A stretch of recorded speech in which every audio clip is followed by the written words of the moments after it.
The line is open. Maybe it's 2:13 in the morning where you are. You are staring at the ceiling, replaying the same business decision for the 47th time. Should you raise the price? Should you send that email, fire that client, launch that offer, burn the whole thing down, and become a goat farmer? Maybe you've already asked ChatGPT 5 times, watched 3 YouTube videos, opened 17 tabs, and somehow you are even more confused than you started. So instead of doing business therapy with yourself at 2 a.m., bring the question here. This is the After Hours Business Hotline on the Kingdom Business Revolution podcast. And I'm your host, Kristin Duranci. And this is where real kingdom business owners bring the questions that are keeping them awake, and we get underneath the question and find the decision hiding inside of it and uncover one clear move you can make next. A kingdom business breakthrough may be waiting on the other side. The line is open. Hello, the line is open. Your kingdom business breakthrough's waiting on the other side. The After Hours line is open just for you.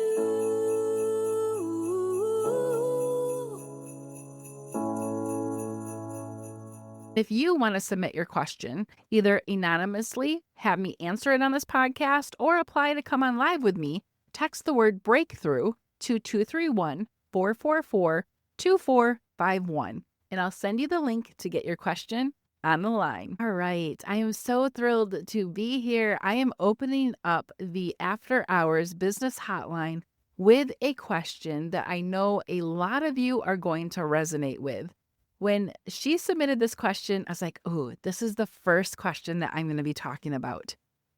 So here is the first anonymous business confession. I feel like I'm doing all the things I'm supposed to be doing. Posting content, trying to grow my email list, talk about my offer, but it still isn't turning into consistent sales. I also know I need to put myself out there more, but I'm not sure where to focus or what I'm missing. How do I actually get people to notice me, trust me, and eventually buy from me? Well, anonymous confession number 1, that is a great question. And I feel and know what you're describing is something I call the coach's Catch-22 or the coach's conundrum. Now lean in. This is going to be a breakthrough for a lot of you, I'm sure. Every Kingdom woman entrepreneur, coach, service provider, online business owner wants sales, right? Yes, we do. We want sales and impact. But we cannot have sales without an audience. You cannot build an audience without authority. And it is difficult to establish authority. Here's the Catch-22, the coach's conundrum. It's difficult to establish authority without clients, past social proof, sales, past testimonials, and results that prove your work works. So the coach, the service provider, the Kingdom Women entrepreneur, we get trapped in a cycle. And we think, I need clients to establish authority. I need authority to build an audience. I need an audience to make sales. But I need sales to get the clients and results that establish my authority. Oh, wow, that was a mouthful. That is the coach's Catch-22. And because we don't recognize this, we don't know how to break that cycle. And then we fall into what she was describing. I'm doing all of the things. We fall into productive procrastination. We think we're doing the things we need to do, like creating another lead magnet because that other one didn't work, posting more content, rebuilding our website, rewriting our offer because that one didn't convert, taking another certification, starting a podcast, writing a book, looking for speaking opportunities, reworking our message again. All of those activities can feel productive, but none of them necessarily solves the complete problem.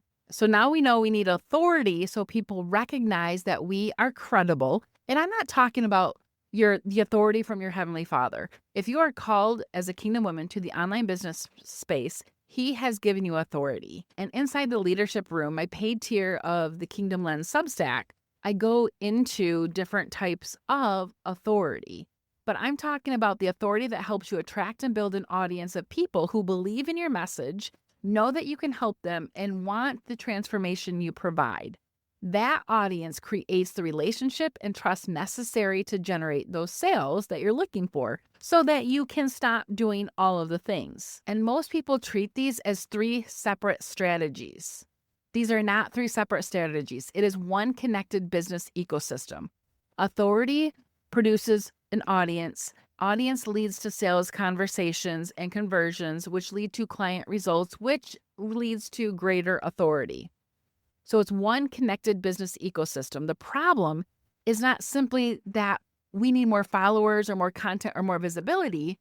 The problem is we need a strategy. You need a strategy, anonymous confession number 1, that helps you build your authority and grow the right audience and create sales at the same time. And this is exactly what we solve together and do inside the Business by God's Design Advisory. We step back, identify which part of your authority to audience to sales pathway is breaking down, and then we build the connected strategy your business needs, rather than giving you another isolated tactic to add to the pile. So for those of you listening, the Business by God's Design Advisory is application only. It is my high touch container.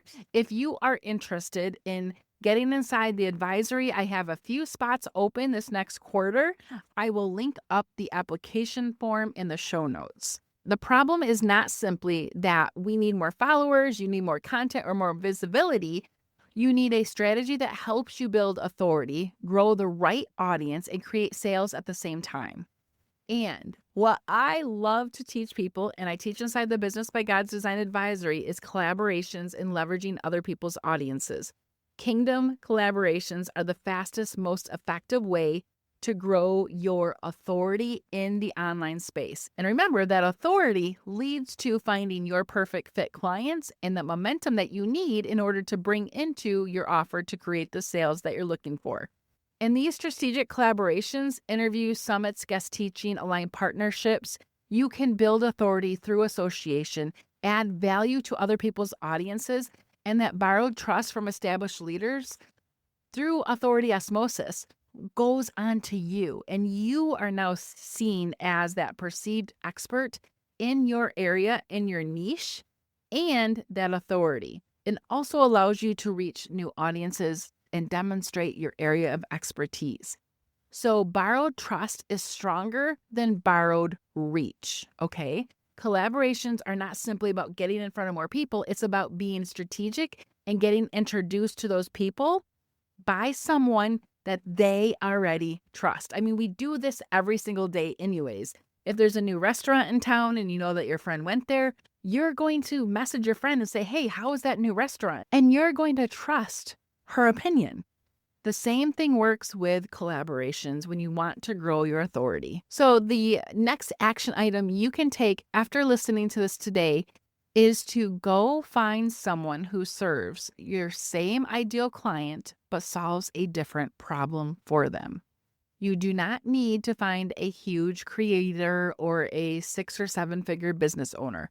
Look for someone with an aligned audience, active engagement, and complementary offer.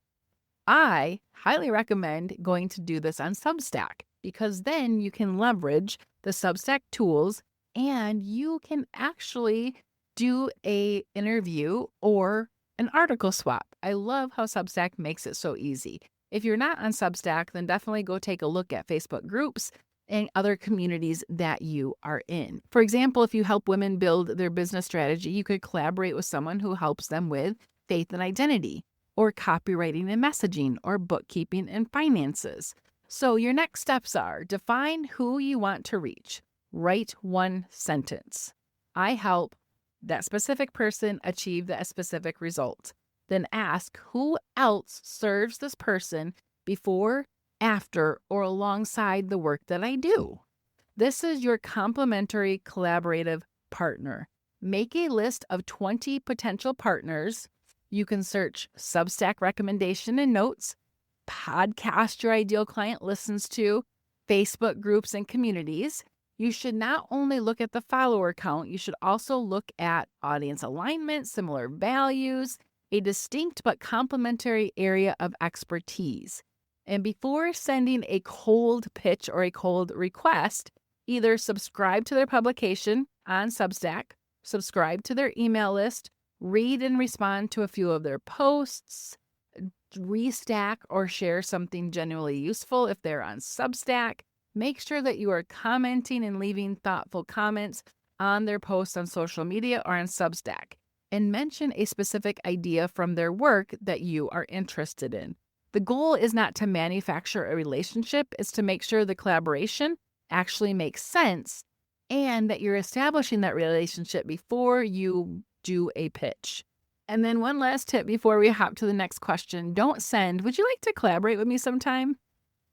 Give them something specific and easy to evaluate, all right? Make sure that you are asking for what you want, but also you're giving them something in return. So let me give you a really quick example. Maybe you're a health coach who helps moms of young children support their families naturally and heal common health concerns holistically. So step one, you're going to identify complementary partners. You're looking for someone that serves the same mom, but from a different part of her problem. Good complementary partners might include a non-toxic home educator, a sleep consultant for babies and toddlers, or a Christian motherhood or family wellness Substack writer, or a nervous system or stress regulation coach for moms. All right, you don't need to find another holistic coach. You want to find someone who's in that same arena, who's already asking questions about their child's health, home, routines, food, sleep, and overall being. And then two, choose one specific collaboration. Maybe you want to do a free resource swap together, or maybe you want to do an interview series. An example of the interview series might be why your child's sleep struggles may not be just a sleep problem.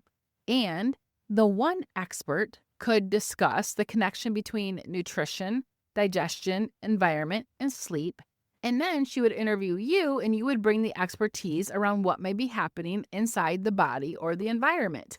They serve the same mom, but they're not competing. You can also approach her and ask to do a free resource swap. Say, "I'd love to add value to your audience. I have a holistic home health checklist, 10 areas to look at when your child keeps struggling." And then you could ask if she has a resource that you could share with your audience as well. You want to make these a win-win for all involved. All right, as we're wrapping up this question, I do want to say that there are different ways to establish your authority in the online space.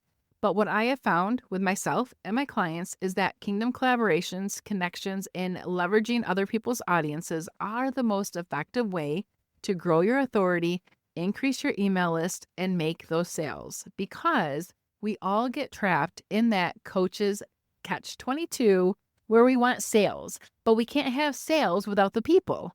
And we don't have the people without an established authority in the online space. Collaborations make it the fastest way to get out of this coach's Catch-22. Before we move on to our last question, I want to remind you that if you have a question that's keeping you up at night or you're not quite sure what that next step is, submit it to the After Hours Business Hotline so you can get your 6-figure breakthrough. You can text breakthrough to 231-444-2451. We have another anonymous question. She helps businesses build interactive online learning experiences and automate repetitive tasks to streamline their operations. She also states there's slow seasons in her business and they're not a surprise. She's been in the business consulting for over a decade with some affiliate income and have an online presence. She would love to go beyond a solopreneur consultant business or serving clients and have more consistency. What I hear is that you're not afraid of work. You have been resourceful. You've stayed open to provision in different forms, and you've kept moving even in the slower seasons. So congratulations. But I also hear that you don't want to build a business that is permanently dependent on those side gigs that you mentioned, random projects, or you personally doing everything for every client. You want consistency and you want to grow beyond being a solo consultant. And what I feel and know is that the first step is getting much more specific about what you actually help people do.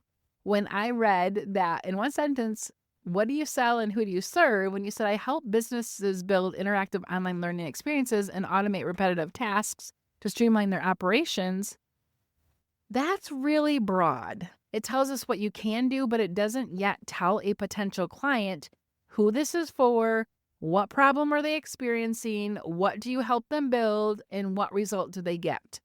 So, for example, businesses could mean a 5-person coaching company or a nonprofit or a corporate training department. It could mean a company onboarding hundreds of employees. Those are very different clients with different problems, different budgets, different buying decisions, and different messaging. And the same is true for the interactive online learning experience part. When you said that, my mind automatically went to video games and interactive learning, online learning for my toddler. Okay. So that could mean a lot of things. It could mean employee onboarding, customer education, certification programs, internal training for brick and mortar companies, digital courses, professional development, or interactive online learning experiences for my 5-year-old. And then once again, automation could almost mean anything. So I would encourage you to begin looking backward before trying to create something new. Look at the clients and projects you have had in the past and you enjoyed the most. Ask yourself, what clients got the strongest results? What type of work do people already come to me for? Which projects were profitable and repeatable? What problems do I understand better than most people? And which type of client do I generally want to serve again? Who did you really enjoy working with? Because you're deep down, I help this person do this thing, that niche that the world talks about, like we need to niche down that I help statement so we can actually understand who you help and how. That may already be hiding inside your past work. And you may discover that your clearest message is something like, I help growing service-based businesses turn their knowledge into structured client training and onboarding programs. Then automate the delivery so the owner is not repeating the same work every week. I have had lots of clients who have said that when the onboarding process comes or when they bring people in, they meet with them for 5 minutes to walk through the onboarding process. And I was like, are you kidding me? You meet with them to show them the back end of how to walk through things? No, that needs to be automated, right? Or maybe your I help organizations modernize employee training by turning manual presentations and documents into engaging online learning systems. In those organizations, I could say we'd even want to get more specific about. You could help brick and mortar organizations modernize their employee training system by turning the onboarding process or even any type of manual presentations that they do into engaging on learning systems. So those are only examples to help you get more specific on who you help and how you help them. The right answer needs to come from the work that you've already done and you actually enjoyed working with those people. Then I would simplify the offer. Instead of selling a wide range of these services, create one clear starting point around one expensive recurring problem. When you can pinpoint that one expensive recurring problem that your ideal client has, that is where they're going to pay to make sure that this expensive recurring problem doesn't continue to happen. That might be a training system audit, an onboarding automation package, maybe even a course experience redesign, or learning a new platform setup and implementation. The goal is to make it easy for someone to understand what they're buying and what changes after working with you. Okay, that's where we simplify and get really specific first. I also have another suggestion, and it involves Substack, but for a moment, for the next 30 days, I'd focus on 3 things. Interview 5 past ideal clients. Ask what was happening before they hired someone like you, what it was costing them, time, money, freedom, frustration, what they tried first, and what outcome mattered most. Second, choose one audience, one problem, and one primary offer to test. You're not choosing this forever. You're choosing a clear direction long enough to start to gather evidence. Third, begin having direct conversations with people who fit that audience. and who have that problem. Don't lead with every service you offer. Lead with that specific, expensive, recurring problem that you solve. All right. And then I know that you are on Substack. So what I'm going to say is that should not be another place where you give away broad information. It should be about you testing this positioning, creating recurring revenue, and leading the right people into your consulting offer. Okay. I would encourage you to look at Substack differently if you haven't been. If you have not monetized those paid tiers on Substack, you're going to want to do that. Once, get really clear on your positioning and what you want to do and who you serve, and then create those paid tiers as a trust pathway into your deeper work. You mentioned wanting more consistency, a business that can grow beyond one-to-one consulting. Your Substack can become a part of that plan, but only if you give it a clear job. So it shouldn't be another platform where you publish helpful information and hope people eventually ask to hire you. It can become the front end of your business. The Trust Pathway offer where people discover your area of expertise, build trust with you, and pay you first for a specific level of support, and then move you into a deeper offer when they are ready. Okay? And that trust pathway gets to be very simple. And that's work that we do inside the Substack Authority and Monetization Intensive. If you are interested in that, it is $297, and we sit together fill out an intake form. It's really in depth, and we meet for about 60 to 90 minutes, and we position your Substack based on what it is that you're here to do and create it as a trust pathway into your mid and high ticket offers.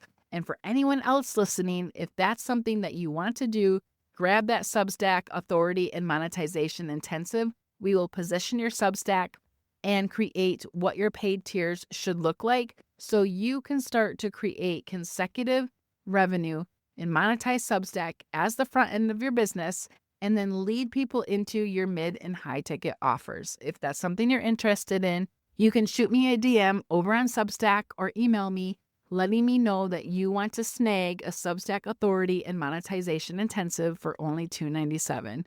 I'll put the link in the show notes as well. And for you, my anonymous friend, that pathway could be really simple. A stranger discovers your work, they become a free subscriber, then they upgrade to your paid tier for deeper support and maybe a live experience and proximity to you once a month. Then the people who need more implementation move into an audit, a consultation package, an intensive, or a larger project with you that gives your Substack monetization purpose instead of treating it like a separate content project. But before deciding what belongs in that paid tier, you still need to clarify who it's for. This was your breakthrough. You do not need to abandon your experience, start over, or work harder at being everything to everyone. Your next level is clarity. Get specific about who you help. Get specific about the repetitive problem you solve. Create one clear, repeatable offer around that problem. Then use your Substack to lead people from free content into a paid live experience, and from there into deeper consulting support. You already have the area of expertise. Now the work is to package it up so the right person can immediately understand, this is for me. She solves the exact problem I have. This is how you begin moving from inconsistent solo consulting into more focused, scalable, and sustainable business. This was your breakthrough, not more hustle, but more specificity, a clearer offer, and a simple path for people to work with you. All right, my amazing friends, thank you for tuning in to the After Hours Business Hotline. The line is closed for tonight. Go make the move you can finally sleep on. Hello.